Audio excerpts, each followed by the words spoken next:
All right, so let's get back into the show and let's talk about Paris Jackson. Paris Jackson, who has a lot to say about this drama confluence that's going on with this upcoming Michael Jackson biopic. Speaking of biopics, because we're gonna be talking about that and Madonna, the Mount Rushmore of pop music, like Whitney Houston, Madonna, Michael Jackson, and it's funny. Whitney Houston has don't she have a multitude of biopics?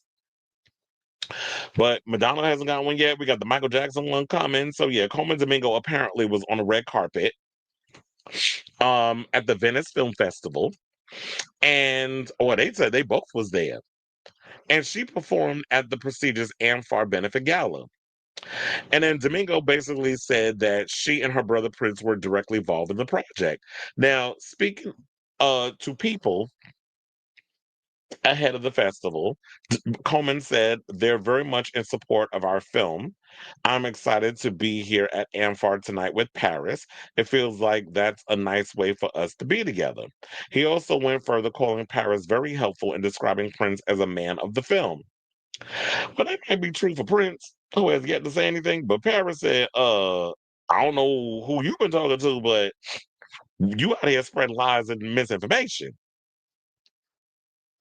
And so she got on the social media on, I think it was on her Instagram stories or whatever the case was, and basically said the following. She said, at King of Bingo, don't be telling people I was helpful on the set of a movie I had 0% involvement in. LOL, that's so weird. This is what she wrote. Now, in a follow up post, the 27-year-old elaborated, further distancing herself from the project altogether, saying, I read one of the first drafts of the script and gave my thoughts on what was dishonest / didn't sit right with me. And when they didn't address it, I moved on with my life. Not my monkeys, not my circus. God bless and Godspeed. I always feel like when you throw a shade when you say God bless. Now, um, if they're not fully on board and the movie's coming out in April 2026, I know it's got to be kind of awkward because you have your cousin Jafar playing your father. So clearly, some of the family is on board with all the shenanigans and everything that's going on up in here. But I do have a video. Hold on, because I was like, let me move this microphone over a little bit so I could and I'm gonna have to play out the audio. I don't have it like in front of me where I can pull it up, but I do have it saved in my phone. So I want to play y'all what Paris had to say, and we'll come back and talk. Please hold. I don't know if y'all can hear. Say this and then on your mom. I just calling. Because it seems like there's been a lot of responses. There's been a lot of responses to the thing that I posted earlier about just like clarifying, like that it wasn't at all. Aside from like giving feedback on the first draft and then getting the feedback that we're not actually going to address your notes at all. Like, all right, like fuck me, So I just like put it out, and I just like I've left it alone because it's not my project. So they're gonna make whatever they're gonna make. A big reason why I haven't said anything up until this point is because I know a lot of you guys are gonna be happy with it. Like a big section. The film panders to a very specific section of my dad's fandom that still lives in the fantasy, and they're gonna be happy with it. Just like I remember hearing about how Freddie Mercury's family responded to seeing the Bohemian Rhapsody film, right? And I remember like reading the Dirt autobiography as a kid, and then growing up and like watching the movie they ended up making, starring like MGK, and I was like, okay. The thing about these biopics is it's Hollywood, so this is it's fantasy land. It's not real, but it's sold to you as real, and a lot of sugar coated, like the narrative is being controlled, and there's a lot of inaccuracy, and there's a lot of just full blown lies. And at the end of the day, like that doesn't really fly with me. I don't really like dishonesty. I spoke up. I wasn't heard. I fucked off. That's it. Y'all are gonna like the fucking movie, so just go watch it, go enjoy it, do whatever, leave me out of it. So,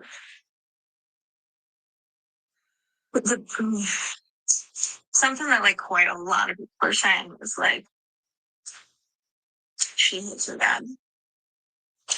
She resents him. She wants nothing to do with him. Because I'm not like calling the shots on set, being a big shot producer of a movie that's filled with just inaccuracies. That's not my truth. That's not where I'm coming from. I just prefer honesty over like sales and monetary gain. Like that's it. And I kind of just don't want anything to do with that. So I'm gonna fuck off again. I'm gonna keep minding my own business. I suggest you the same. God bless and God feeds. So look, she said what she said, and she's allowed to feel how she feels because at the end of the day, look, that's her father.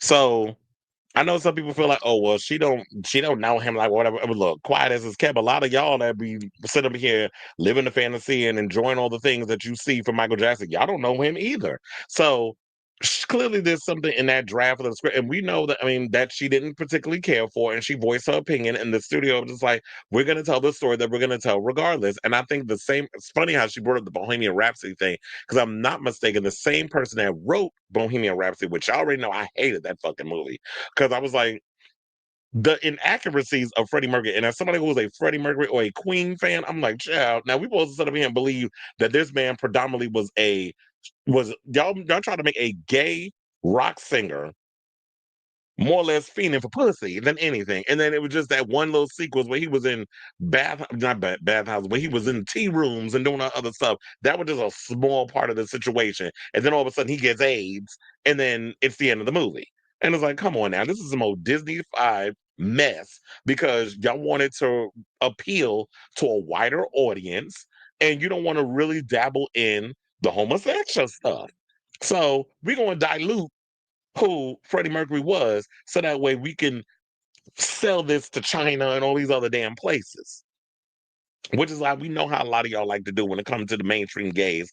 Anyway, the only way you want to sell us is if we caricatures, whatever the case is. So I definitely understand like why she feels the way that she felt, and she's like, "No, I'm gonna speak up about it." But you want to know something? I feel like Paris, maybe you didn't realize this. This brings more attention to people wanting to see this movie because they know like you don't 110%, you're not 110% on board with this. And I hope it's not going to start a rift because he's saying like Prince is on board with this. We haven't heard from Prince, or maybe Prince did speak out and I'm not aware of it. If he has, let me know in the comments.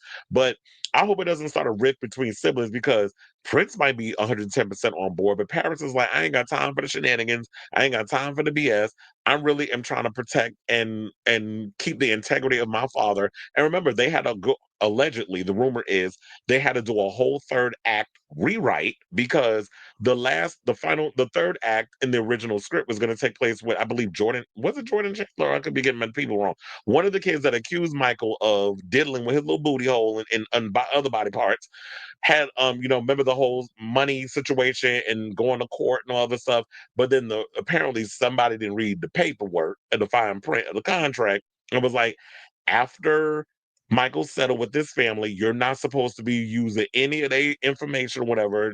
It's not supposed to get out in the public, and you're not supposed to do a whole thing on it. So the sad part about this is all the players in that part, whoever played that little boy lawyer, the actor that played the little boy that accused Michael of abuse, and the parents and all this stuff, they scenes was all cut out because apparently somebody read the contract and realized that, yeah, after Michael settled, you're not supposed to be bringing up any of this personal information and using it for any kind of monetary gain. So they had to go in and allegedly write a whole new third act, which they're also saying this movie's going to be split into two parts. I don't know if that has been 110% confirmed. We'll see when it comes out. I need a new trailer, quiet as it's kept, because we still on for that last one. And the movie is supposed to be coming out, I believe, in April of 2026.